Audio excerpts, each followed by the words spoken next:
Maayong hapon, anin ang Butuan On News Update sa Butuan City Public Information Office. Nahatagan sa libreng serbisyo ang mga residente sa natigayong serbisyo Butuanon sa Ginggona Park miaging simana. Daghan sa mga residente ang nakabenepisyo sa libreng serbisyong gitanyag sa Butuan Evangelical Ministries Association adlawng Biyernes. Dunay libreng check-up ug libreng tambal, libreng gupit, feeding program ug spiritual counseling. Nagtanyag sab sa libreng pospas ug ice cream ang the Fraternal Order of Eagles, Philippine Eagles, Caraga Region 8.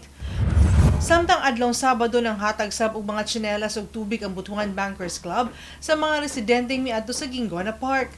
Mapasalamaton ang mga residente silang nadawat nga mga libreng serbisyo. Ang nasangpit nga serbisyo Butuanon kabahin sa mga kalihukan sa ika-75th nga adlaw hong Butuan. Manang happy ang mga kuan labi na karon daghan mga tao nga kuan sa ilang mga sakit ug sa ilang pangbati nga dili sila makabayad.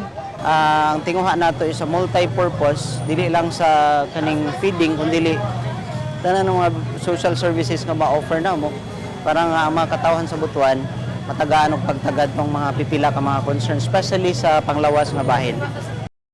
Ipahigayon ng Oport Youth Nidad Caravan karong Agosto 21 kaadlang Huwebes sa Robinson's Place, Butuan. Kinitambungan sa mga nagkadayang organisasyon, mga patigayon ug mga opisina nga dunay mga libreng serbisyong makatabang sa mga kabataan.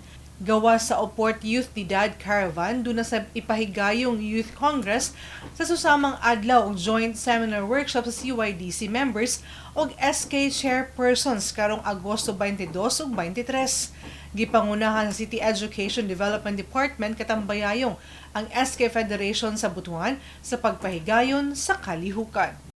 Daghan siyag mga organizations, businesses, and also mga offices na pwede makatabang sa mga youth.